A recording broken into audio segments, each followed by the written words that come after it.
Exercise तो बहुत मुश्किल है। एक जो जिम का पर्पस है, घर बैठे हम खुद से ही एक्सरसाइज वगैरह करने स्टार्ट कर देते हैं, तो वो क्या फुलफिल कर पाते हैं हम कहीं ना कहीं? और घर के ऊपर शिफ्ट करने के लिए आप बॉडी वेट ट्रेनिंग करें, आप वाटर बॉटल का इस्तेमाल कर लें, अपनी बॉडी को यूटिलाइज करें। आप हैरान हो जाएंगे कि बॉडी वेट ट्रेनिंग को सिर्फ अपनी बॉडी के वेट को यूज करते हुए इतने एग्जैक्टली वही फील करते हैं जो आपको जिम में फीलिंग आती है। खाली झाड़ू लगाती हैं, डस्टिंग करती हैं या ऊपर नीचे आती हैं, इस तरह वजन कम नहीं होता। Planks is the best core workout and for best for the plank hold आप स्टार्ट करें 15 सेकंड से, उसको 30 सेकंड पे लेके जाएं। होते तो अपने 30s में है, लेकिन फील हम अक्सर ऐसा कर रहे होते हैं 18, 19, 20 के ही हैं। हम इतने एक्टिव होते हैं, भाग भाग के सारा कुछ कर रहे होते हैं, लेकिन कुछ डेज ऐसे भी होते हैं कि वो ऐसा फील हो रहा होता है कि बिल्कुल एनर्जी लेस और हम उठ नहीं पा रहे। लास्ट ईयर में the guy is just hardly 37, 36, very young, और उनको शुगर का मसला था, और वो अब से नहीं 10 साल से शुगर का मसला था। And he started working out with me, strength training पे काम किया। उनकी शुगर,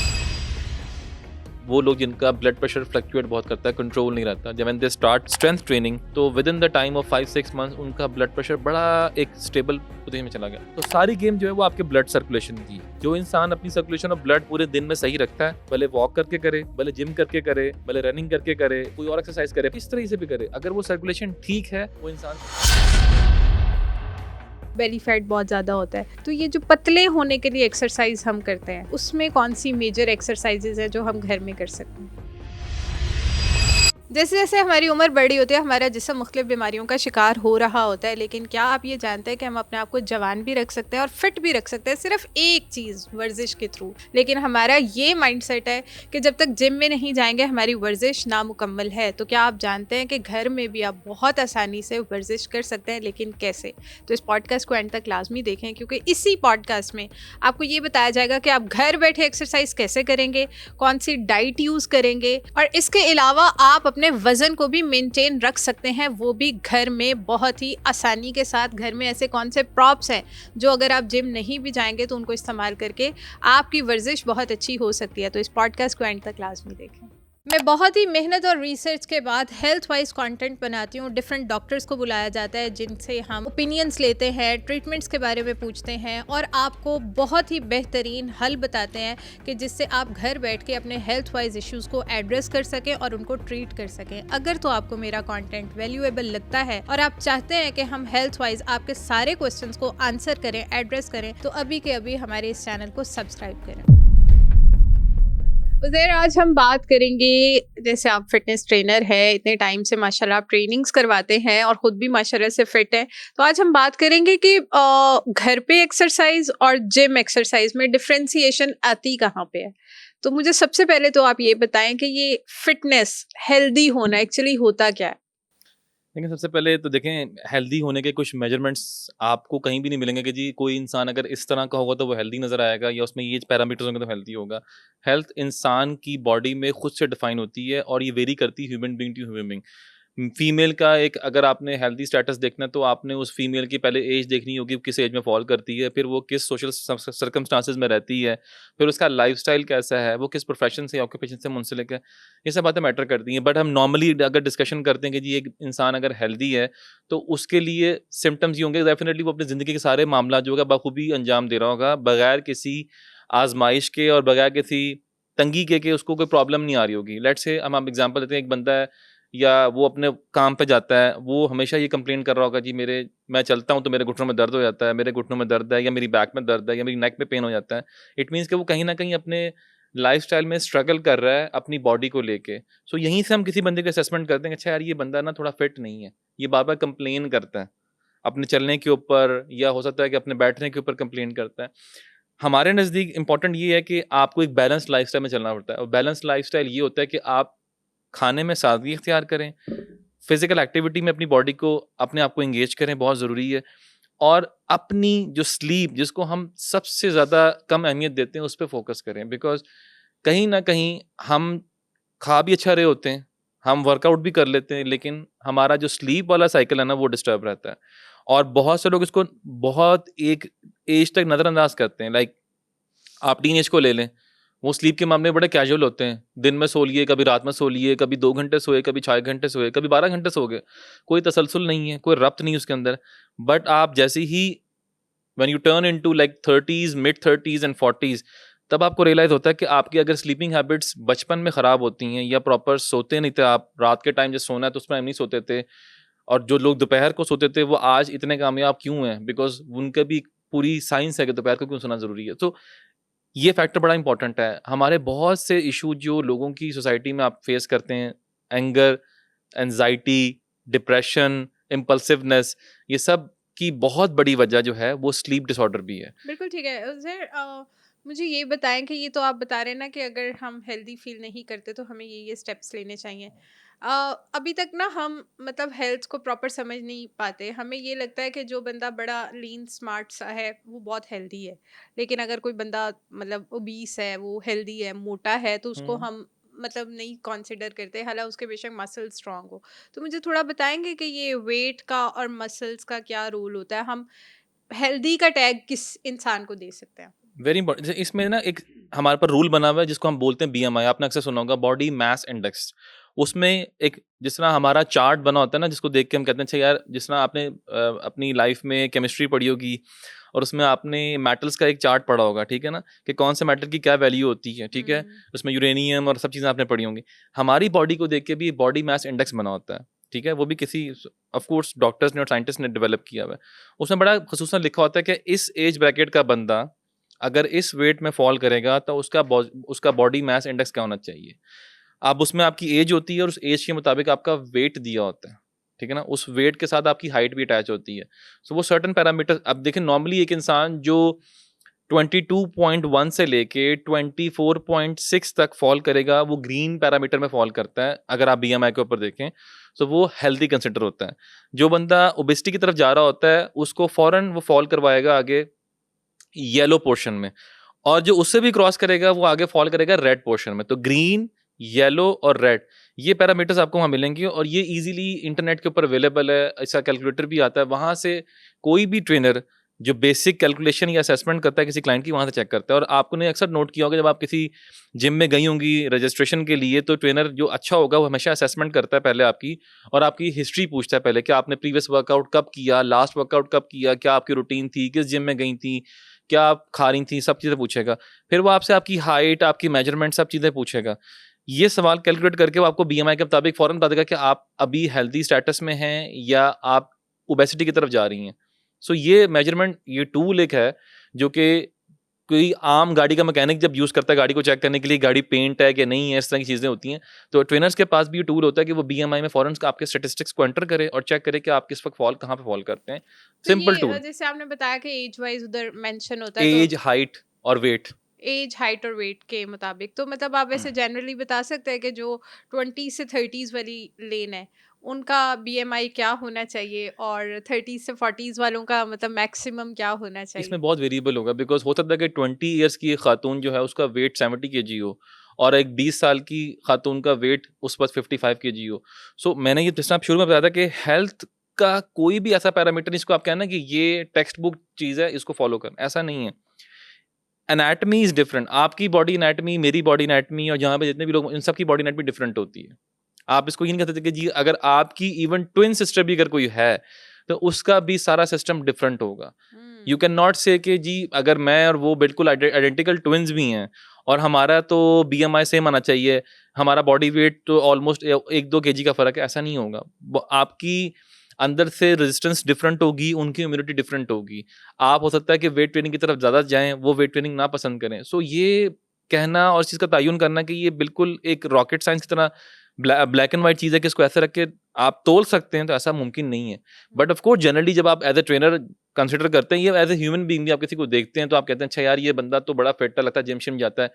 अब आप उसकी फिज़िकल अपीयरेंस से अंदाज़ा लगा रहे हैं, क्योंकि उसके मसल अच्छे बने हुए हैं, आपको लग रहा है कि वेल ग्रूम्ड है वो। इवन खातून भी ऐसी होती हैं जिनको लगता है कि अच्छा यार ये तो लगता है जिम-शिम कर रही है, आजकल वेट बड़ा कम हुआ हुआ है और आपको हल्की-हल्की उनके बाजू पे हल्की वेन्स नज़र आ रही होती हैं, तो आप उनको फ़ौरन पूछ लेते हैं, अच्छा आजकल तुम क्या कर रही हो? सो ये हमारी सब विजुअल परसेप्शंस होती हैं, हम हम्म। अंदाज़ा लगा लेते हैं। और ट्रेनर्स भी ऐसे ही ऑफ कोर्स करता है, क्योंकि ट्रेनर्स के पास भी वही वो दिमाग है, वही आई है, तो वो देख के बता देता है। दूसरा ये कि हमारे पास कुछ सर्टेन फिटनेस टेस्ट होते हैं, जो कि हम नॉर्मली एथलीट पे अप्लाई करते हैं, ठीक है ना? उस फिटनेस टेस्ट में सर्टेन चीज़ें जो होती हैं कार्डियोवैस्कुलर बेस होती हैं कि अगर आपने किसी की बंदे की हार्ट की पंपिंग को चेक करना है या आपने देखना है कि वो किस स्पीड पे जाके उसका हार्ट जो है वो एक सर्टेन लेवल से ऊपर जाके पंप कर रहा है, तो वहाँ पे हमने चेक करते हैं कि इसका स्टेमिना हमने बढ़ाना है या कम करना है। नॉर्मली जितने भी हार्ट के पेशेंट होते हैं उनसे हम पहले पूछते हैं ये बात कि अगर आपका कोई स्टंट डला हुआ है या ऐसा आपको एंजियोग्राफी वगैरह हुई हुई है, तो उनको हम ट्रेडमिल के ऊपर कभी नहीं कहते कि आप दौड़ें। सो ये कुछ पैरामीटर्स जो हैं वो अच्छे ट्रेनर्स को जज करने की निशानी भी होती है कि अगर आपने कभी जज करना कि अच्छा ट्रेनर कौन है, तो खाली उसकी अपीयरेंस से जज ना करें, उससे सवाल करें, उसको टेक्निकली आजमाएं, फिर आप उसको जज कर सकते हैं। तो ये मैं हमेशा लोगों को कहता हूँ कि जब भी आप सिलेक्शन ऑफ ट्रेनर्स करें तो उनसे इन्फॉर्मेशन लें और उनसे पूछें। खाली ये पूछना कि आपकी सर्टिफिकेशन क्या है और आपने कितना एक्सपीरियंस किया है और आप कहाँ के पढ़े हुए हैं और आपने कहाँ जॉब की हुई, ये नहीं पूछना ही चाहिए कि क्या उसको आपकी बॉडी की समझ है, क्या वो आपकी अंडरस्टैंडिंग करता है कि जिस मसले से आप गुजर रहे हैं और आपने उसको अप्रोच किया, वो आपको उसको सोल्यूशन देगा कि नहीं देगा। तो ये बड़ा इंपॉर्टेंट है। किसी भी आप डॉक्टर का इंतखाब भी तो ऐसे ही करते हैं ना, 3-4 जगह पे आप जाते हैं, फिर आप ऑथेंटिकेशन लेते हैं, फिर आप रिकमेंडेशन लेते हैं, फिर आप डॉक्टर के पास जाते हैं कि यार ये अच्छा है। Same goes with trainer as well. बिल्कुल ठीक है। तो ज़ैर फिर जिस तरह आप बता रहे हैं कि बॉडी टू बॉडी चीज़ें बहुत ज़्यादा वेरी कर रहे होते हैं, जो हम घर बैठे उन चीज़ों को एड्रेस नहीं कर सकते। तो फिर तो मुझे लगता है घर बैठे एक्सरसाइज तो बहुत मुश्किल है। एक जो जिम का पर्पज़ है या जो घर बैठे हम खुद से ही एक्सरसाइज वगैरह करने स्टार्ट कर देते हैं, तो वो क्या फुलफ़िल कर पाते हैं हम कहीं न कहीं? देखें, एक चीज़ होती है कि आपने एक विल होती है ना, आपने एक चीज़ काम करना है। तो वो आप घर पे भी कर सकते हैं। बहुत से ऐसे लोग होते हैं जो जिम एक्सेस नहीं कर सकते, उसकी मल्टीपल रीज़न्स होती हैं। नॉर्मली हाउसवाइफ़ हमारे पास ऐसी बहुत आती हैं जो अप्रोच करती हैं मुझे इंस्टाग्राम के ऊपर कि जी, मैं जिम नहीं जा सकती, मेरे घर में मतलब मैं बच्चे हैं, ज़िम्मेदारियाँ, तो मैं घर पे मैंने छोटा-मोटा जिम बनाया हुआ है, मेरे पास डंबल्स-शंबल्स हैं, मेरे पास कोई बेंच है, ऐसी सारी चीज़ें अवेलेबल हैं, बैंड्स हैं, सो मैं घर पे कर सकती हूँ। मुझे कोई ऐसा मैकेनाइज़ कर दें, मुझे प्लान दे दें। वो कंसल्टेशन मुझसे सारी चीज़ें पूछती हैं। हम उनको प्लान बना के देते हैं कि आपने ये प्लान फ़ॉलो करना है। और बाकायदा न्यूट्रिशन चार्ट होता है और वर्कआउट प्लान होता है। So they can perform certain things. हाँ, ऐसे भी लोग आते हैं जो कहते हैं हमारे पास घर में कोई भी चीज़ नहीं है, पर हम फिर भी वर्कआउट करना चाह रहे हैं। तो बहुत से ऐसे बॉडी वेट वर्कआउट्स डिज़ाइन हुए हुए हैं जो आप परफॉर्म कर सकते हैं। आपने मेरा ख़्याल है जब हम सभी कोविड वाले टाइम से गुज़रे हुए हैं, तो उन दिनों में तो जिम बंद हो गए थे बिल्कुल। कोई जिम एक्सेसिबल नहीं था, लॉकडाउन लग गया था, तो लोगों ने तो घरों पे जो लोग फिटनेस फ्रीक थे, तो वो तो रुक नहीं रहे थे। तो वो तो मास्क पहन के रनिंग भी कर रहे थे, वॉक भी कर रहे थे और लोगों ने घरों में अपना सेटअप बना लिया था और जिनके पास एक्सेसिबिलिटी थी कि कोई पोर्च है, कोई गैराज है, कोई बालकनी है, वहाँ पे जाके वर्कआउट, तो लोगों ने बॉडी वेट ट्रेनिंग शुरू कर दी थी। तो बॉडी वेट ट्रेनिंग बिल्कुल एक्ज़िस्ट करती है और उसमें आप अपना हर तरह का वर्कआउट कर सकते हैं, जिसमें नॉर्मली आपकी स्ट्रेंथ ट्रेनिंग तो उस तरह से नहीं हो पाती, बट एटलीस्ट कार्डियोवास्कुलर वर्कआउट और रेजिस्टेंस ट्रेनिंग ये हो सकती हैं। तो एटलीस्ट आप घर पे भी बहुत कुछ कर सकते हैं, ऐसा नहीं है। इस चीज़ से अगर आप जान छुड़ाएँ कि जब मैं जिम जाऊँगा तो वर्कआउट होगा वरना नहीं होगा, तो ये गलत अप्रोच है, ये गलत माइंडसेट है। माइंडसेट ये कि मैं जिम नहीं जा सकता, दैट्स फाइन, मैं उसको शिफ्ट कर लूँ घर के ऊपर। और घर के ऊपर शिफ्ट करने के लिए आप बॉडी वेट ट्रेनिंग करें, आप वाटर बॉटल का इस्तेमाल कर लें। नहीं भी करते, कुछ भी किसी चीज़ का इस्तेमाल करते, अपनी बॉडी को यूटिलाइज़ करें।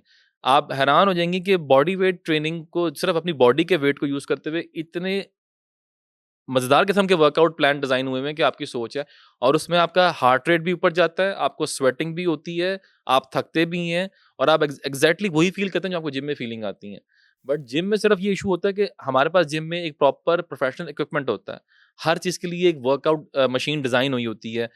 हर ऑर्गन के लिए, बाइसेप्स के लिए अलग, ट्राइसेप्स के लिए अलग, शोल्डर्स के लिए अलग, लेग के लिए अलग, फिर उसमें मल्टीपल वेरिएशन होती हैं। So it's a complete professional environment, तो वहाँ पे आपको अपने मसल को यूज़ करना ज़्यादा आसान होता है। बॉडी वेट में ये होता है कि it's a full body workout but still people should do it if they can not approach to gym.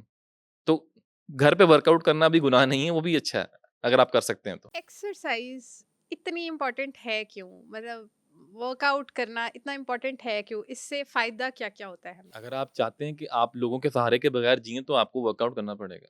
वरना ऐसी स्टेज भी आ सकती है कि इंसान 30-35 की उम्र में जाके लोगों का सहारा ढूँढना शुरू कर देता है।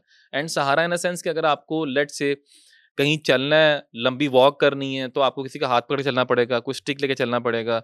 देखिए, इंसान की बॉडी में ना चेंजेज़ आते रहते हैं। जो हमारी लाइफ़ साइकिल डिफ़ाइन हुई हुई है, वो कुदरती तौर पे है कि इंसान पैदा होता है, बच्चा होता है, वो एडल्टरी में आता है, एडल्टरी के बाद वो जवानी में आता है, जवानी के बाद उसका डिक्लाइन फॉल शुरू होता है और वो डिक्लाइन बुढ़ापे में जाता है और उसके बाद डेथ। तो ये एक लाइफ़ साइकिल अलग तरफ से बना हुआ है, नेचर को तो आप कुछ नहीं कर सकते। हमने ये प्लान करना है कि हम जब अपनी यूथ के ऊपर होते हैं, तो हमने अपने बुढ़ापे के लिए काम करना है। बुढ़ापे में जाके बुढ़ापे वाला काम नहीं होता। आपने यूथ में जब आपकी जवानी होती है उसी में प्रिपरेशन करनी कि अच्छा यार मेरा आने वाला वक्त कैसे अच्छा गुजर सकता है। तो उसका सबसे बेहतरीन अमल ये है कि आप अपने असाब को मजबूत करें। मकसद ये नहीं कि आप मसल बिल्ड करें। हेल्थ और फिटनेस ये कहती है कि आपके असाब में कमज़ोरी ना हो। आप चीज़ें उठा सकें, लिफ्ट कर सकें, कहीं आपको खड़ा होना पड़े तो आप खड़ा हो जाएँ, कहीं आपको पुशअप्स करने पड़े तो आप कम से कम ज़मीन पे लेटते वक़्त ये महसूस ना करें कि वो मैं तो नीचे हाथ नहीं लगा सकता। सो मकसद ये कि अपने आप के अंदर इतनी रेज़िस्टेंस, इतनी फ्लेक्सिबिलिटी, अपनी बॉडी को इतना मोबिलाइज़ करें कि आपको किसी ऐसी सिचुएशन में अगर डाल दिया जाए, जहाँ पे हंगामी हालात हों, तो आप अपना सर्वाइवल कर सकें। सो नॉर्मली जो मिलिट्री ट्रेनिंग्स होती हैं, जो लोग इस फ़ौज के अलावा बाकी भी ट्रेनिंग्स जो करते हैं स्पेशल फोर्सेस की, वहाँ ये चीज़ बहुत सिखाई जाती है कि आपने अपना सर्वाइवल कैसे करना है। और उस सर्वाइवल का जो इनकाद होता है या उसका जो सेंटर पॉइंट बेसिकली होता है, वो आपकी अपनी बॉडी है कि आपने अपने आप को कैसे सस्टेन करना है, ऐसे एनवायरनमेंट में जो कि बिल्कुल फ़ेवरेबल नहीं है आपके लिए। बहुत सख्त सर्दी है या बहुत गर्मी है या सख्त एनवायरनमेंट है या पथरीली जगह पे भेज दिया है या बहुत पानी वाली जगह है, तो वहाँ पे आपने कैसे सर्वाइव करना है। तो ह्यूमन बॉडी को भी अडैप्टेबिलिटी करने के लिए सब कुछ करना पड़ता है। तो ये इसलिए कहते हैं कि वर्जिश ज़रूरी है सेहतमंद रहने के लिए। हमें वर्जिश करनी चाहिए, हमें वॉक करनी चाहिए, जॉगिंग करनी चाहिए। अगर आपने एक लेमैन टर्म में ये पूछनी बात, तो उसमें सिंपल इसका आंसर ये बनता है कि इंसान के अंदर एक फ्लूइड है, दैट इज़ ब्लड। और ब्लड हमारा जो है वो बेसिकली पूरी बॉडी का पेट्रोल है। अगर वो पेट्रोल सही चलेगा, circulation of blood head to toe और वापस टो टू हेड सही होगी, तो इंसान सेहतमंद नज़र आएगा। अगर वो सर्कुलेशन में कहीं रुकावट आएगी, आपकी आर्टरीज़ कहीं ब्लॉक हो रही हैं खुदा ना ख़ास्ता, या ब्लड थिकनेस हो रही है, ब्लड प्रेशर बढ़ रहा है, ब्लड थिननेस हो रही है, तब भी ब्लड प्रेशर कंट्रोल नहीं है, वो नुकसानदेह। उन चीज़ों को कंट्रोल करने के लिए आपको हरकत करनी पड़ती है, तभी कहते हैं कि हरकत में बरकत है। तो सारी गेम जो है वो आपके ब्लड सर्कुलेशन की है। जो इंसान अपनी सर्कुलेशन ऑफ ब्लड पूरे दिन में सही रखता है, भले वॉक करके करे, भले जिम करके करे, भले रनिंग करके करे, कोई और एक्सरसाइज करे, पिलाटेस करे, योगा करे, किस तरह से भी करे, अगर वो सर्कुलेशन ठीक है, वो इंसान सेहतमंद है, वो बहुत सी बीमारियों से बच जाता है। अक्सर अक्सर ऐसा होता है कि हम होते तो अपने 30s में हैं, लेकिन फील हम अक्सर ऐसा कर रहे होते हैं, मतलब कुछ डेज ऐसे होते हैं कि हम फील कर रहे होते हैं कि नहीं यार अभी तो हम 18 19 20 के ही हैं, हम इतने एक्टिव होते हैं और इतना भाग भाग के सारा कुछ कर रहे होते हैं। लेकिन कुछ डेज ऐसे भी होते हैं कि वो ऐसा फील हो रहा होता है कि बिल्कुल एनर्जी लेस और हम उठ नहीं पा रहे, हम ऐसे लग रहा होता है कि अभी से बस 50 60s वाला टाइम स्टार्ट हो गया है। ऐसा क्यों होता है? ये एट टाइम्स देखें, इंसान की हर चीज़ फिजियोलॉजिकल नहीं होती, कुछ चीज़ें इंसान की जो होती हैं वो साइकोलॉजिकल भी होती हैं, इमोशनल भी होती हैं। तो जब आप अपनी ज़िंदगी में लो फील करते हैं या कुछ दिनों में आप लो चले जाते हैं कि कुछ करने को दिल नहीं करता, तो उसमें आपका इमोशनल ट्रिगर बहुत ज़्यादा होते हैं। और उस इमोशनली ट्रिगर्स के अंदर हो सकता है ज़िंदगी में आपके जो रिश्तेदार होते हैं या आपके साथी अहबाब होते हैं, दोस्त यार होते हैं, उनसे को आपको ऐसा सेटबैक मिला हो या किसी की बात बुरी लगी हो, तो ये इमोशनल ट्रॉमास जो होते हैं वो इंसान की ज़िंदगी के साथ-साथ ट्रैवल करते हैं। इनको लड़ना कैसे, इसके लिए भी आपको अच्छी रेजिस्टेंस चाहिए होती है। और जो लोग, आई ट्रस्ट मी, जो लोग स्पेशली जिम जाते हैं या ट्रेनिंग करते हैं या वर्कआउट करते हैं, वेट ट्रेनिंग करते हैं स्पेशली, उनके अंदर ये कुव्वत मुदाफ़त भी बहुत बेहतर होती है और उनके अंदर स्ट्रेस हैंडलिंग जो चीज़ होती है ना, हमारा स्किल, वो बहुत अच्छा होता है। बिकॉज़ उनके असाब इतने मज़बूत होते हैं कि उनको एकदम को आप स्ट्रेस देते हैं तो वो उस पे कंट्रोल रखना जानते हैं। उनकी माइंड ट्रेनिंग अच्छी होती है, उनके अंदर एक रेज़िस्टेंस पावर इतनी अच्छी होती है कि अगर उनको आप बुरी से बुरी खबर भी देंगे तो वो अच्छा उस पे रिएक्ट उस तरह नहीं करेंगे जिस तरह के एक आम बंदा वो रिएक्ट करेगा जो कि बिल्कुल कमज़ोर है। सो जब आप जिम जाते हैं तो इस मैंने ये कहा ना कि आप जब जिम जाएँगे तो आपकी बहुत सी ऐसी बातें हैं जो कि रोज़मर्रा में आप फ़ील करते हैं, वो आप बहुत बेहतर हो जाएँगी। जिस तरह स्ट्रेस मैनेजमेंट की मैंने बात की, मैंने एंग्ज़ायटी की बात की, मैंने डिप्रेशन की बात की। लोग मुझसे अक्सर सवाल करते हैं, जी डिप्रेशन के लिए कौन से वर्कआउट है? कोई वर्कआउट डिप्रेशन के लिए अलग से डिज़ाइन नहीं हुआ हुआ। ये वही सब कुछ है। आप वर्कआउट करें, ऑटोमैटिकली आपकी बॉडी से एंग्ज़ायटी कम हो जाएगी। एंग्ज़ायटी क्या है? आपका ब्लड थिकनेस हो जाता है, कुछ बातें सोच-सोच के आप दिमाग को दही बनाते रहते हैं और उसको पकाते रहते हैं। ओवर थिंकिंग शुरू कर देते हैं, किसी छोटी-सी बात को बहुत बड़ा सोचना शुरू करते हैं कि पता नहीं ऐसा क्या हो जाएगा। तो ये सब इंसान से जुड़ी बीमारियाँ हैं और इन सब का एक ही हल है कि आप अपने आप को फिज़िकल एक्टिविटी में एंगेज करें। और physical activity doesn't only mean कि आप जिम जाना शुरू करें। You can have a good sports habit. हो सकता है कि आप कहें जी मैं 1 घंटा स्विमिंग करती हूँ, वेरी गुड, एक्सीलेंट। आप कहें जी कि मैं आधा घंटा जो है मैं स्क्वॉश खेलती हूँ, वेरी गुड, बहुत अच्छा, एक्सीलेंट। आप कहें जी कि मैं रनिंग करती हूँ because I am a runner, मैं मैराथन की प्रैक्टिस कर रही हूँ।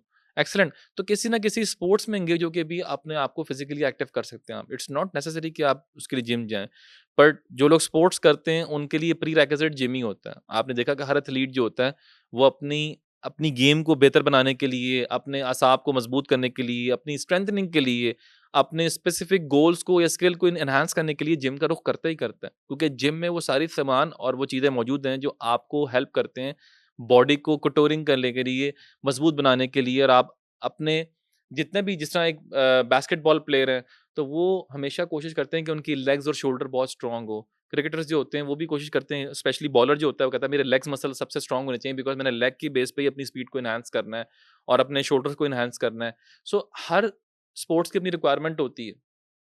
सो वो रिक्वायरमेंट पूरी करने के लिए हर एथलीट को जिम जाना पड़ता है। सो जिम से जान नहीं छूट सकती किसी बंदे की। जिम आपने जाना ही जाना है, लेकिन ये जितनी भी साइकोलॉजिकल चीज़ें हैं जिसकी आपने बात की, लो फील करना, डाउन फील करना, इमोशनली हर्ट होना और कुछ ज़िंदगी में कभी-कभी इंसान को पसंद नहीं आती, इंसान हर चीज़ से भागता है। तो वो सबसे बेस्ट टाइम होता है अपने आप को रीबिल्ड करने के लिए और रीबूट करने के लिए कि आप अपने आप को जिम ले जाएँ और अपनी वो नेगेटिव एनर्जी जितनी आपकी बॉडी में है, उसको पॉजिटिव में कन्वर्ट करें। बिल्कुल ठीक है। तो मुझे ये बताएं, जैसे आप बता रहे हैं कार्डियो, स्ट्रेंथ ट्रेनिंग और इस टाइप की एक्सरसाइज, मतलब कितनी टाइप की एक्सरसाइजेज हैं जो हमें डेली बेसिस पे फॉलो करनी होती हैं लाजमी? एक्सरसाइज की कोई टाइप उस तरह से नहीं होती। कार्डियोवास्कुलर अपने नाम से ऐसे बता रहा है कि मैं कार्डियो हूँ। मतलब अपने हार्ट की आपने ट्रेनिंग करनी है कि आपका हार्ट जो है वो कहाँ पे पंपिंग ज़्यादा तेज़ करता है, कहाँ स्लो करता है, उसको बेहतर बनाने के लिए रेस्टिंग हार्ट रेट को बेहतर करने के लिए आप कार्डियोवास्कुलर करें। सो और जिम कार्डियोवास्कुलर में क्या क्या आता कार्डियोवास्कुलर है? में आप ट्रेडमिल, फिर एक होती है एलिप्टिकल जिसको क्रॉस ट्रेनर बोलते हैं, वो मशीन यूज़ कर सकते हैं। एक होती है रोइंग मशीन, आप वो यूज़ कर सकते हैं। ये बेसिक मशीन है जो हर जिम में आपको नॉर्मली मिल जाती और हैं। ये हम घर में किसी तरह कर सकते हैं? घर में मैंने जिस तरह बताया कि घर में अब आपको इतनी बड़ी मशीन रखना मुश्किल हो जाता है। नहीं, मशीन के अलावा तो मतलब वही घर कह में रहा हूँ कुछ ना, ऐसे तो प्रॉप्स घर हैं में या? आप अगर घर में कार्डियो करने का बेहतरीन तरीका ये है कि आप घर पे बॉडी वेट ट्रेनिंग करें, जिसमें आप जंपिंग जैक्स कर सकते हैं, आप माउंटेन क्लाइंबर्स कर सकते हैं, आप लेग रेज़िस कर सकते हैं, आप हाई नीज़ कर सकते हैं। ये सब बॉडी वेट वर्कआउट्स हैं जो कि आप परफ़ॉर्म कर सकते हैं। और मेरा ख़्याल है अगर आपको बॉडी वेट ट्रेनिंग ढूँढनी है तो आप यूट्यूब करें, गूगल करें, आपको कोई ना कोई अच्छा प्लान मिल जाएगा जो सिंपल बॉडी वेट हो। इसमें कोई जिम इक्विपमेंट यूज़ नहीं हुआ, सिंपल आपने अपनी बॉडी वेट पे सर्टेन वर्कआउट परफ़ॉर्म करना है, उससे आपका कार्डियो हेल्थ ऑटोमैटिकली हो जाएगा। सो वो सब कार्डियो बेस्ड वर्कआउट होते हैं। दूसरी टाइप जो होती है वो स्ट्रेंथ ट्रेनिंग की होती है। स्ट्रेंथ ट्रेनिंग का एंटायरली मतलब ये होता है कि वो ट्रेनिंग जिसमें आपकी स्ट्रेंथ बिल्ड हो, मसल बिल्ड हो और वो हुँ। वेट के ऊपर होती है, जिसमें वेट रिक्वायर्ड होता है, जिसको हम वेट लिफ्टिंग भी बोलते हैं, ठीक है? फिर उसके अलावा अगर दीगर टाइप्स में आपने जाना तो उसमें एक क्रॉसफिट ट्रेनिंग बोलते हैं, फिर फंक्शनल ट्रेनिंग होती है, फिर एथलीट्स के लिए परफॉर्मेंस ट्रेनिंग होती है, इसमें वो स्पेसिफिकली अपने नहीं, नहीं, सर्टेन नहीं, नहीं, मैं तो आम घर में बैठे हुए लोगों के लिए पूछ घम रही हूँ हाँ, कि उन लोगों को कौन-सी एक्सरसाइज़ घर फ़ॉलो के लिए करनी चाहिए? बेहतरीन ये है कि आप सिंपल हाई नीज़ करें, जंपिंग जैक्स करें, लेग रेज़ करें, आप पंचिंग कर सकते हैं बैठे-बैठे, सिर्फ़ पंच जिस तरह पंच का मूव होता है, पंच का मूव बना के जिस तरह बॉक्सिंग करते हैं, उस तरह करना शुरू कर दें, ठीक है? स्क्वाट्स कर सकते हैं, जिसको हम उठक-बैठक बोलते हैं, बचपन में बहुत करते थे अपने स्कूलों में जब सज़ा मिलती थी, तो वो स्क्वाट्स हैं, वो परफ़ॉर्म करें। मकसद सिर्फ़ एक ना हमारा यहाँ पे ये है कि हमने किसी न किसी तरीके से अपनी बॉडी को मूव करना है, हुँ। मोबिलिटी करनी है। पहला पर्पस इंसान को होना चाहिए कि मैंने मोबिलाइज़ कैसे करनी है बॉडी को। अगर हुँ। वो इस मकसद को समझ जाए ना कि तो वो कि कोई भी चीज़ परफ़ॉर्म कर सकता है। आप मुझे ये बताएँ कि डेली मूवमेंट और एक्सरसाइज़ में ऑब्वियसली बहुत डिफ़रेंस है। हम सिर्फ़ वॉक को एक्सरसाइज़ का हब तो नहीं बोल सकते कि भई अगर वॉक कर लिया तो आपकी बॉडी में सारा कुछ ठीक हो गया। मतलब हमें लाइफ में एक्सरसाइज भी लाजमी करनी चाहिए। अब जैसे मैं वॉक लवर हूँ, मैं वॉक तो बहुत ज़्यादा कर लेती हूँ, लेकिन मैंने एक्सरसाइज कभी लाइफ में उस तरह नहीं की कि भाई हाँ कॉन्टीन्यूसली करनी ही करनी है। जब कभी 1-2 महीना जिम कर ली तो कर ली, अदरवाइज नहीं किया। तो लेकिन मुझे फील होता है कि नहीं, अभी काफ़ी डेफिशिएंसीज हैं जिन पे काम होना इम्पॉर्टेंट है, जिन मसल स्ट्रांग होना इम्पॉर्टेंट है।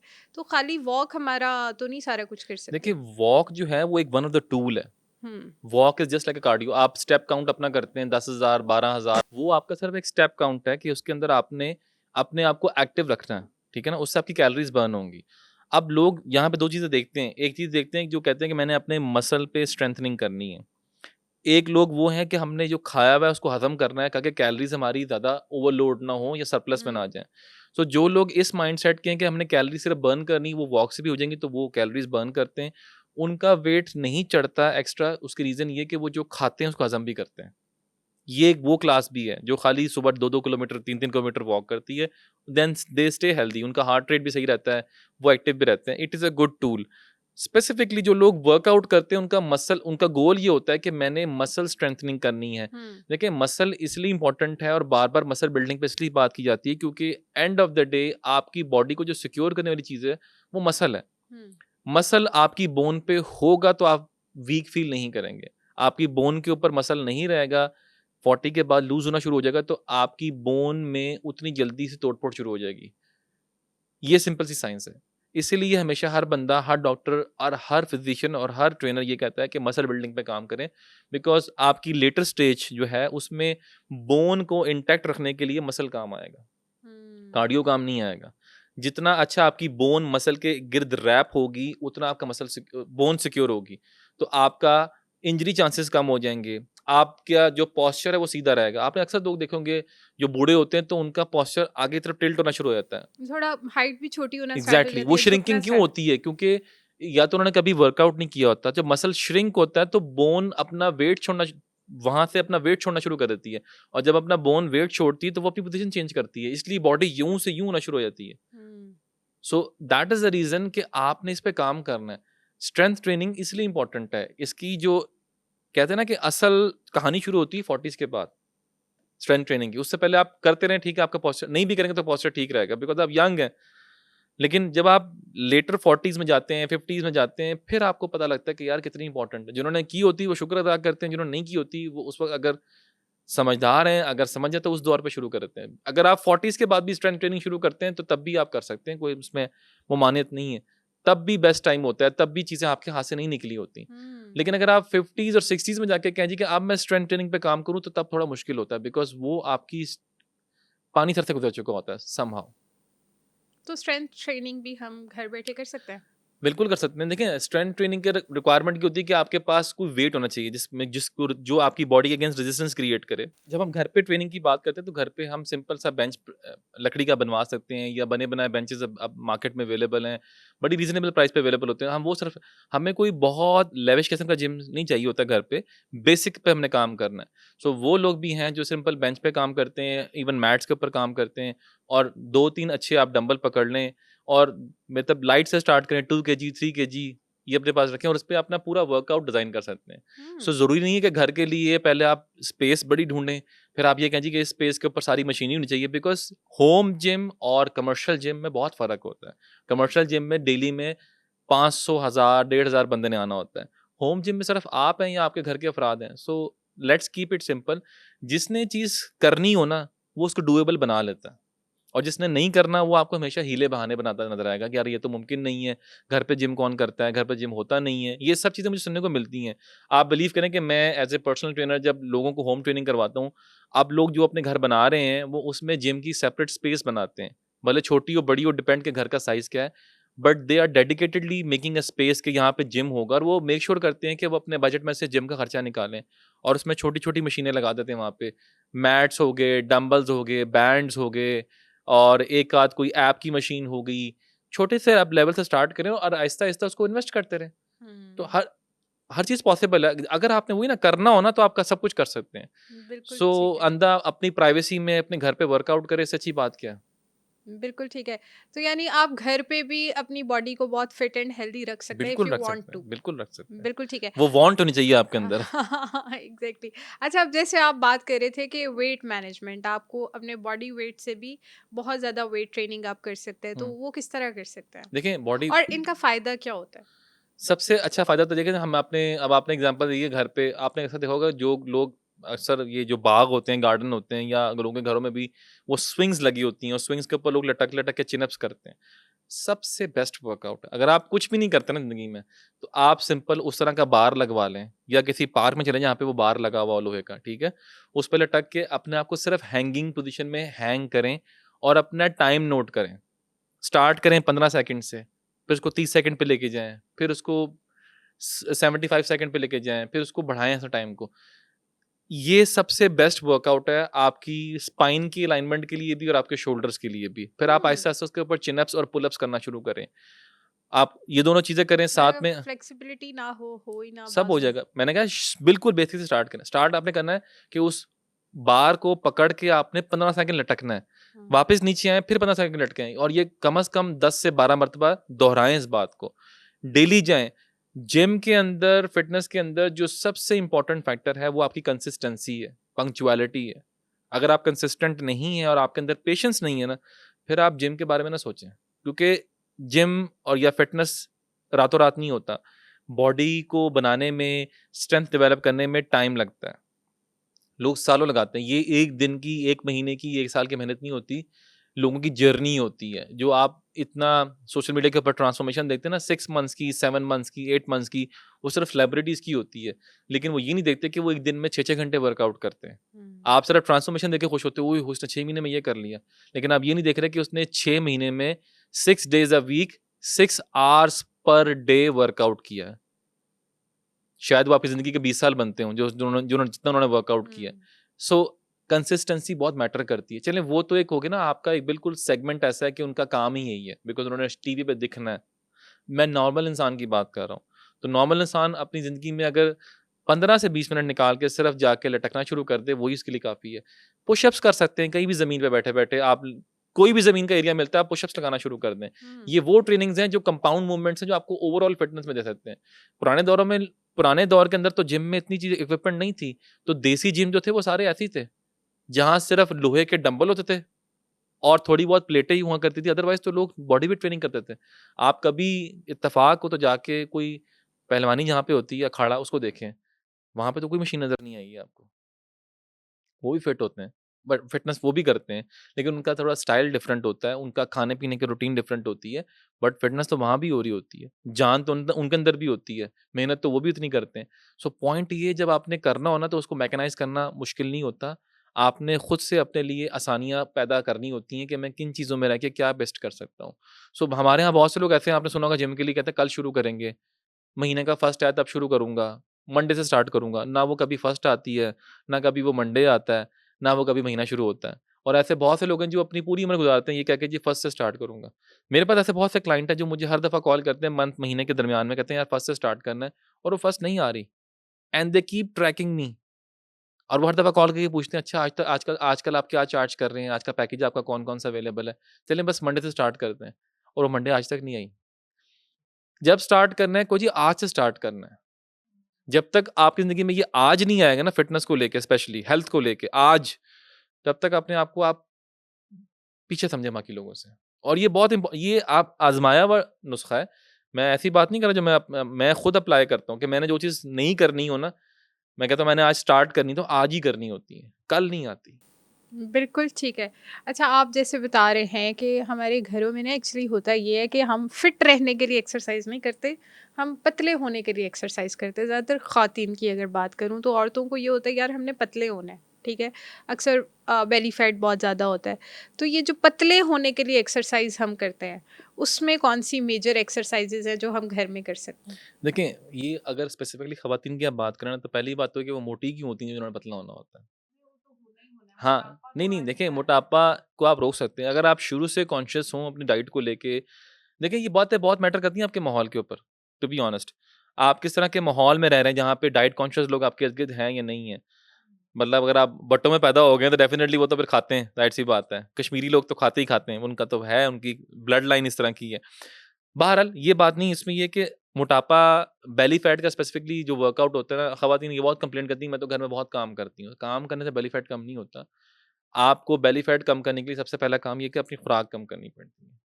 जब ऐसी ख़वातीन से मैं ये पूछूँगा आप खाती क्या हैं? वो ये कहती, सुबह मैं वही अंडा पराठा खाती हूँ, दोपहर को जो चावल बनते हैं वही खाती हूँ, शाम को जो घर में बना। जो नहीं खाना आपने, एक्चुअली जो आपने बाकी लोग खाने हैं उससे हट के खाना होता है। सबसे पहला जो छिक्कू लगाना है, अपने मुँह को लगाना है, आपने अपनी डाइट कंट्रोल करनी है, बहुत ज़रूरी है। क्योंकि वेट तो कम हो जाता है अगर आप चीज़ें खाना छोड़ दें, लेकिन जो पेट का स्पेसिफिक मामला है ना, जहाँ पे आपका स्टमक है, बेली फैट है, जो सबसे स्टबर्न फैट है, जो लोगों का खत्म ही नहीं होता। लोग थाई से कम कर लेते हैं, हिप भी कम हो जाएँगे, शोल्डर भी कम हो जाएँगे, बेली वहीं की वहीं रहती है। उसकी रीज़न ये है कि एक तो स्टमक एरिया है, वो सबसे एंड में डिसॉल्व होता है, वो इतना ढीठ है। और लोग इससे बिल्कुल उलट चलते हैं। लोग जब जब भी शुरू करते हैं वेट ट्रेनिंग या वेट लॉस ट्रेनिंग, तो सबसे पहले अपना पेट देखते हैं, पेट सबसे पहले कभी भी कम नहीं होगा, आपकी बॉडी कभी भी स्पॉट रिडक्शन नहीं करती, लेकिन बढ़ता सबसे पहले पेट ही है। इसलिए कि उसके अंदर स्टमक है, उस एरिया में स्टमक है, तो स्टमक ने जब इंक्रीज साइज करना है तो सबसे पहले आपको पेट पेट फूला नजर आता है। इसकी बड़ी सिंपल लॉजिक है। तकिए में अगर आप बैलून में जब हवा भरते हैं तो बैलून ही फूलता है ना, तो हमारा बैलून तो अंदर क्या है, हमारा स्टमक है। तो स्टमक को जितना आप खाना खिलाएंगे वो फूलेगा, उसका काम है, उसके अंदर इतनी इलास्टिसिटी होती है नेचुरली, तो वो तो बड़ा होना शुरू हो जाएगा। सो इम्पोर्टेंट चीज़ ये है कि आपने बेली फैट कम करने के लिए पहले अपनी डाइट को कैलोरी डेफिसिट में लेके जाना है। उसका बड़ा आसान तरीका है कि अगर आपकी डेली रिक्वायरमेंट 1500 कैलोरी है, तो आपने उसको कट डाउन करके 1500 या 1200 या 1000 पे लेकर आना है। कैलोरीज तो मैयर ही नहीं करते, वो खुद से ही खाना पीना भी सोच रहे होते हैं, खुद से ही वो वर्कआउट्स भी कर रहे होते हैं, यूट्यूब चला के वो खुद से देख रहे होते हैं, अच्छा आज ये एक्सरसाइज कर लेती हूँ, आज सो ये यही तो एक्सरसाइज मसला कर है कि लेती जब तक आप प्रोफेशनल किसी कंसल्टेशन नहीं लेंगे या किसी से एडवाइस नहीं लेंगे और ये समझेंगे कि यूट्यूब मसला हल कर देगा, तो फिर तो मेरा ख़्याल है हम सबको अपना काम बंद कर देना चाहिए ना। अगर यूट्यूब की ट्रेनिंग होती, तो कोई पर्सनल ट्रेनर एग्ज़िस्ट ना करता। मैं अभी भी लोगों को ये कहता हूँ और मेरे बहुत से क्लाइंट हैं कि हमने यूट्यूब का वो फलाना प्रोग्राम परचेज़ किया हुआ है, वहाँ पे डेली हमें वर्कआउट आता है, हम उसको देख के फ़ॉलो कर लेते हैं। हैं। लेकिन क्या यूट्यूब आपसे बात करता है? क्या आप उससे क्वेश्चन कर सकते हैं? या आपको वो क्रॉस क्वेश्चनिंग का आंसर देगा? वो आपको प्रोग्रामिंग देता है, उस प्रोग्रामिंग को आप फ़ॉलो कर सकते हैं, अच्छी बात है, लेकिन आप जब तक किसी भी प्रोफ़ेशनल कंसल्टेंट के पास नहीं जाएँगे, एडवाइस नहीं लेंगे, आपको बहुत सी ऐसी चीज़ें जो नहीं मिलेंगी। उस्ताद, उस्ताद होता है, हमेशा बच्चे अगर खुद बुक्स पढ़ना शुरू कर देते हैं, बुक्स तो अवेलेबल है मार्केट में, बच्चे क्यों नहीं जाते और पढ़ के कहें जी हमने पेपर देना है। You need a teacher, you need a mentor, you need a people who can guide you कि इसको ऐसे करना है, इसको पहला सबक ये पढ़ना है, फिर दूसरे पे जाना है, फिर तीसरे पे जाना है। डायरेक्ट सबक नंबर 5 नहीं पढ़ना, ये ज़रूरी है।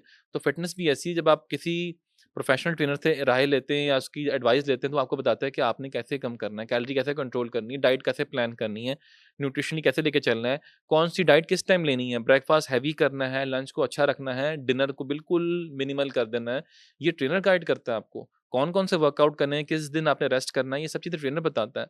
तो ख़वातीन जो घर पे रहती हैं, वो उनको मैं ये कहूँगा बेली फैट के लिए सबसे पहले तो अपना डाइट कंट्रोल करें, दूसरा है कि बहुत अगर कुछ नहीं कर सकती ना, तो कम से कम वो लेग रेज़ करें डेली, कम से कम 100 टाइम्स। सबसे बेस्ट वर्कआउट है बेली कम करने के लिए। और मैं कोई वर्कआउट नहीं बता रहा, सिर्फ़ ज़मीन पे सीधा लेट के आपने लेग रेज़ करना है। उसमें लेग रेज़ अल्टरनेट भी हो सकता है और जब आपकी अल्टरनेट लेग रेज़ करते हुए पोज़ीशन अच्छी बन जाए, आपकी लेग्स आपको स्ट्रॉन्ग फ़ील हों, तो आप दोनों लेग्स को टुगेदर भी रेज़ कर सकते हैं।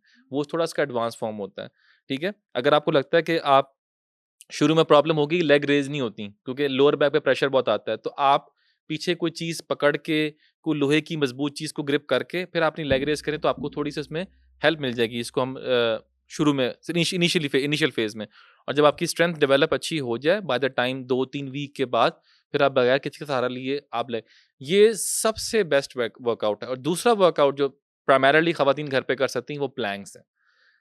Planks is the best core workout and for best for the belly fat as well. तो प्लैंक होल्ड आप स्टार्ट करें 15 सेकंड से, उसको 30 सेकंड पे लेके जाएँ।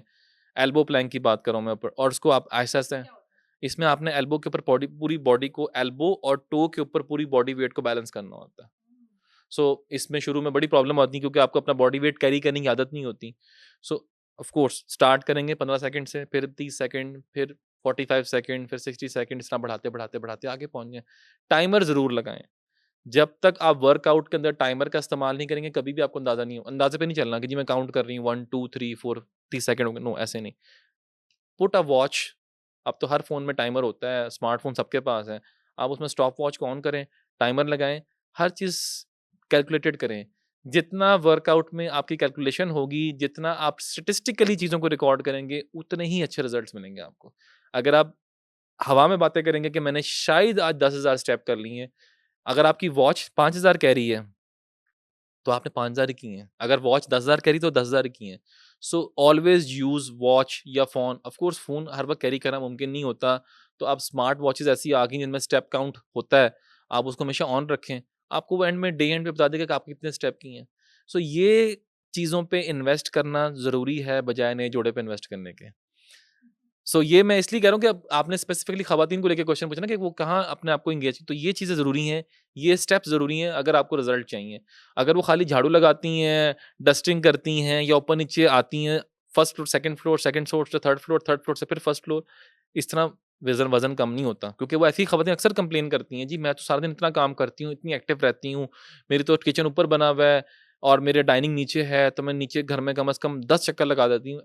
हमेशा जब आपने वर्कआउट करना है ना, तो आपका माइंड भी वर्कआउट वाला होना चाहिए और उसके लिए ज़रूरी ये है कि आप वर्कआउट के कपड़े पहन के वर्कआउट करें। सो ये एक साइकोलॉजिकल थिंग भी है कि अगर आप जब जॉगर्स पहनती हैं, जिम अटायर के लिए अपना ट्राउज़र पहनती हैं, टी-शर्ट पहनती हैं, जब आपका ज़हन आपको ये माइंड में बार-बार रिकॉल कराता है कि अब मैं वर्जिश के लिए रेडी हूँ, अब मैं वॉक के लिए जा रही हूँ, आपका इम्पैक्ट डिफरेंट होगा।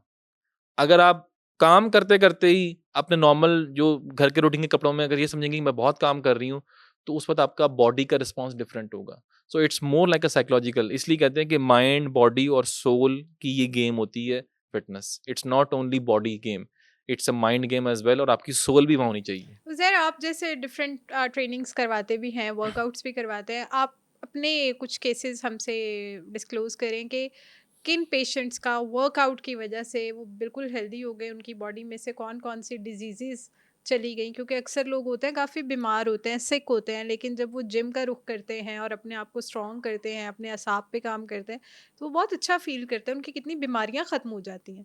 तो आपने ऐसे कौन से केसेस डील मेरे किए? पास न्यूमरस केसेस ऐसे आते हैं जिनको नॉर्मली मेरे पास यंग केस एक आया था अभी रिसेंटली लास्ट ईयर में। The guy is just hardly 37-36, very young, और उनको शुगर का मसला था और वो अब से नहीं 10 साल से शुगर का मसला था।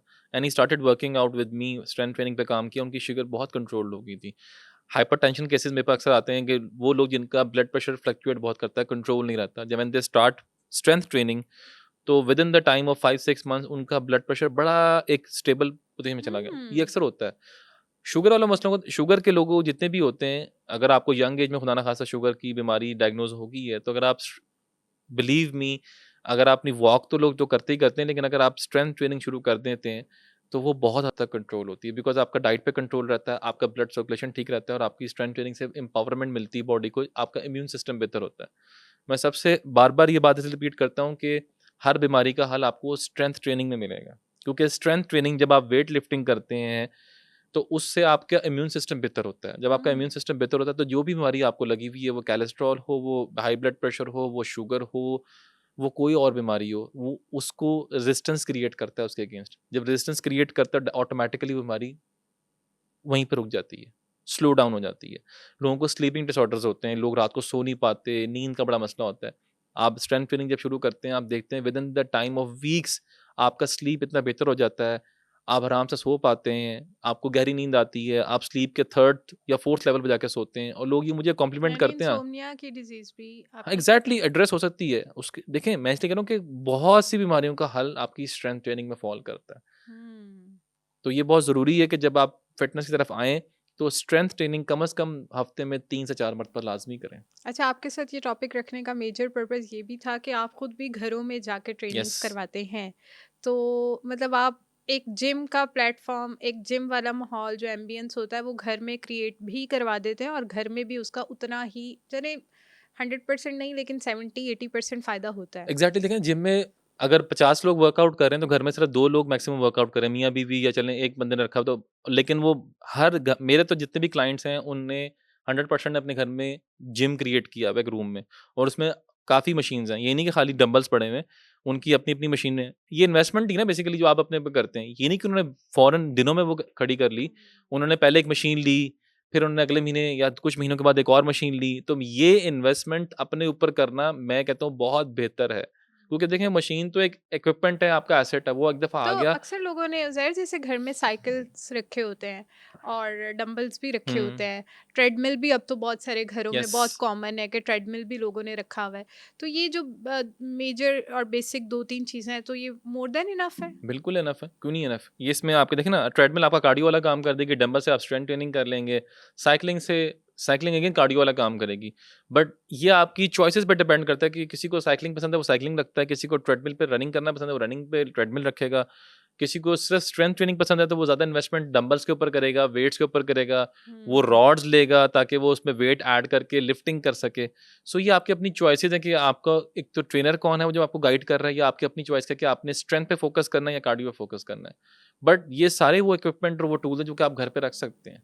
फॉर लेडीज़ आप क्या मशवरा देंगे उन्हें कि भई मतलब ये वाले टूल्स तो आप लाज़मी रखें, treadmill is the best option, dumbbells भी अच्छे मैं हैं? वैसे कहूँगा कि ट्रेडमिल की तरफ ना जाएँ। एक तो हुँ, वो एक बहुत बड़ा और एक्सपेंसिव टूल है, उससे बेहतर है कि उसी अमाउंट में अगर आपका ट्रेडमिल लेने का बजट है, तो उसी अमाउंट में आप वेट पे इन्वेस्ट करें। डंबल्स लें और प्लेट्स लें, बारबेल लें, इस तरह की चीज़ें पे इन्वेस्ट करें ताकि आपको फ्यूचर में ज़्यादा काम आए। बिल्कुल ठीक है। डाइट, लास्ट क्वेश्चन पे आते हैं कि हम बहुत सारी चीज़ें खुद से खा लेते हैं, लाइक प्रोटीन बार्स हम ऐड कर लेते हैं, मेल्स भी और फीमेल्स भी। तो मुझे बताएं डाइट का प्रॉपर प्रोपोर्शन क्या होना चाहिए कि हम अच्छी डाइट लें साथ अपनी एक्सरसाइज के साथ? देखिए, ये आपके डिपेंड करता है कि आपका लाइफ़स्टाइल अगेन कैसा है। अगर आपका हाइपरटेंसिव किस्म का लाइफ़स्टाइल है, आप बहुत एक्टिविटी करते हैं, आपका वर्किंग आवर्स 12 टू 14 आवर्स हैं, आपकी एनर्जी बहुत बर्न होती है, आपको काम जो है वो थोड़ा थकाने वाला है, सुपर एक्टिव रहते हैं सारा दिन, तो उसके मुताबिक आपको हो सकता है कैलोरी की इनटेक ज़्यादा रिक्वायर्ड हो। अब मेरी और आपकी कैलोरी इनटेक डिफरेंट होगी। मुझे लगता है मेरी रिक्वायर्ड कैलोरी जो है पूरे दिन की वो शायद 2500 कैलोरी है। मैं 2500 कैलोरी अगर कंज़्यूम करता हूँ, तो मैं अपना लाइफ़स्टाइल कैरी कर सकता हूँ बिकॉज़ मुझे बहुत भाग-दौड़ करनी पड़ती है। आपके लाइफ़स्टाइल में हो सकता है आपको 1500 या 1800 कैलोरी रिक्वायर्ड हो क्योंकि आपका लाइफ़स्टाइल डिफरेंट किस्म का होगा। आपकी हुँ, भाग-दौड़ कम है लेकिन आपकी सिटिंग काम ज़्यादा है। सो ये हर इंसान का वेरी करता है उसके लाइफ़स्टाइल पे बेस करके। तो पहली बात तो ये कि कैलोरी का पता होना ज़रूरी है और ये कैलकुलेट भी हो सकती है ईज़िली अगर आप गूगल करें तो आपको बहुत से पैरामीटर मिल जहाँ से अपना लाइफ़स्टाइल के आप कुछ चीज़ें एंटर करके अपनी कैलोरी इनटेक जो हुँ, रिक्वायर्ड कैलोरी या मेंटेनेंस कैलोरी वो आप निकाल सकते हैं वहाँ से, बिल्कुल ठीक है? ठीक है। दूसरी बात ये कि डाइट को इनिशियली जो भी अगर आप फ़िटनेस की तरफ हैं या फ़िटनेस की तरफ नहीं भी हैं, हुँ, डाइट का जो बैलेंस है वो बहुत ज़रूरी है। हुँ, स्किपिंग ऑफ द मील कभी भी ना करें। जो लोग कहते हैं ना हम नाश्ता नाश्ता नहीं करते और हम ब्रेकफ़ास्ट के बगैर ऑफ़िस निकल आते हैं, वो अपने साथ बहुत ज़ुल्म करते हैं, वो ज़्यादती हुँ, करते हैं। ब्रेकफ़ास्ट आपका चंक मील होता है, वो लाज़मी लेना ज़रूरी है, स्पेशली ख़वातीन जो बहुत इसको समझती हैं जी कि हमने मिस कर दिया तो हम शायद जल्दी फैट लॉस पे चलेंगे, गलत है। हुँ, मैं इसके अगेंस्ट हूँ और जितने भी सेंसिबल ट्रेनर्स हैं, न्यूट्रिशनिस्ट हैं, वो कभी आपको रिकमेंड नहीं करेंगे कि आप ब्रेकफ़ास्ट या कोई भी मील स्किप करें। मील आपको रेगुलर 2 से 3 जो हैं वो लेने चाहिए लाज़मी, बट ब्रेकफ़ास्ट बड़ा इम्पोर्टेंट मील है, उसको स्किप नहीं कर सकते। लंच में कोशिश करें कि आप जितना ग्रिल्ड की तरफ जाएँ, सैलेड की तरफ जाएँ वो ज़रूरी है। रात में कोशिश करें जितना आप सेमी सॉलिड और लिक्विड वो मील कंज़्यूम करें, जिसमें लेंटिल्स आ जाती हैं, जिसमें सूप्स आ जाते हैं। मुरगन ग़िज़ाएँ रात को ना खाएँ, जिसमें जितनी भी तली हुई चीज़ें आपकी आती हैं, इवन कढ़ाइयाँ आपकी आती हैं, उसका कंज़्यूम ना करें रात को बिकॉज़ उससे आपकी नींद इम्पैक्ट होती है। असल बीमारी की वजह जो 90% हमारे में सब में है, वो रात का खाना होता है, जो कि हम अक्सर हैवी खाते हैं या दावतों के ऐसे हैवी खाना पड़ता है या कुछ ऐसी मजबूरी होती है कि हमने किसी तरफ इनवाइट हुए हैं, वहाँ खाना पड़ता है और लेट खाते हैं, टाइमिंग गलत होते हैं, उसके से आपकी अच्छा स्लीप अगर हम 7-8-9 बजे खा लें लेकिन खा पराठा लें? गलत है ना। देखें, आपने जो भी कंज़्यूम करना है, एक तो उसको आप उसकी विंडो में कंज़्यूम करें। मैं हुँ, ये शायद पहले भी आपको पिछली पॉडकास्ट में बताया था कि आपकी ईटिंग विंडो होनी चाहिए कि आपने सुबह नाश्ता जो है वो 7 से 9 के दरमियान करना है, दोपहर का खाना आपने 12:30 से 2 के दरमियान कर लेना है, रात का खाना जो है वो आपने शाम 7 से 9 के दरमियान अगेन कर लेना है। इस विंडो में जब आप अपने आप को लॉक कर लेंगे ना, तो आपकी ज़िंदगी बड़ी आसान हो जाएगी। और फिर उसके बाद कोशिश करें, मैंने जिस तरह बोला कि रात को आपने कोई भी मुरगन ग़िज़ाएँ, ऑयली, फ्राइड चीज़ें रात को नहीं खानी। रात को जितना सिंपल खाएँगे उतनी अच्छी नींद आएगी, आपकी बॉडी को उतना कम काम करना पड़ेगा उसको डाइजेस्ट करने में। जितना बॉडी पे लोड कम डालेंगे, उतनी अच्छी बॉडी आपको स्लीप देगी इन रिटर्न रिवॉर्ड में। ये सिंपल सा रूल है। जो लोग रात को एसिडिटी का शिकार होते हैं, जो लोग रात को उठ-उठ के राइज़ेक पीते हैं या स्प्राइट पीते हैं लींबू डाल के या समथिंग लाइक ऐसा करते हैं, एसिडिटी का जिनको मसला होता है, ये हरकतें करते हैं, ये गलत है बिल्कुल। हुँ, जिनको एसिड रिफ्लक्स होता है, जिनको रात को नींद में बार-बार हड़बड़ा के उठने की आदत होती है। अक्सर लोग देखे हैं जो कंप्लेन करते हैं कि यार मैं रात को जब सोता हूँ, नींद आ जाती है, सुबह उठता हूँ तो मुझे ऐसा लगता है सब कुछ बाहर आ रहा है। एसिड रिफ्लक्स होता है, जो आप खाना खाते हैं उसकी एसिडिटी बाहर आती है। सो वो इसलिए आती है कि रात का खाना आपका बहुत हेवी होता है और हुँ, आप उसको डाइजेस्ट किए बगैर सो जाते हैं। फिर आपकी मंचिंग हो रही होती है रात को 2 ढाई बजे, आपने एवें ही उठे, दिल किया, ऑर्डर किया, मँगा के फिर सो के खा गए। सो ये हैबिट्स को चेंज करना पड़ता है। इसी चीज़ का नाम लाइफ़स्टाइल है। इसको जितना स्क्वीज़ करके सिम्प्लीफाई कर लेंगे, आप हज़ारों बीमारियों से बच जाएँगे। बिल्कुल ठीक है। Thank you so much for the wonderful discussion. Thank इंशाल्लाह यू। दोबारा ज़रूर मिलेंगे और एक नई पॉडकास्ट और एक नई अवेयरनेस के साथ इंशाल्लाह। आई होप कि इस पॉडकास्ट ने आपको काफ़ी हेल्प आउट किया होगा कि आप घर में बैठे कैसे एक्सरसाइजेस कर सकते हैं। अगर इसी से रिलेटेड आपका कोई भी और सवाल है तो आप हमें कमेंट सेक्शन में पूछ सकते हैं, और इसी के साथ साथ हमारे पॉडकास्ट को ज़्यादा से ज़्यादा लोगों के साथ शेयर करें ताकि आपकी वजह से बाकी सबका भी फ़ायदा हो सके।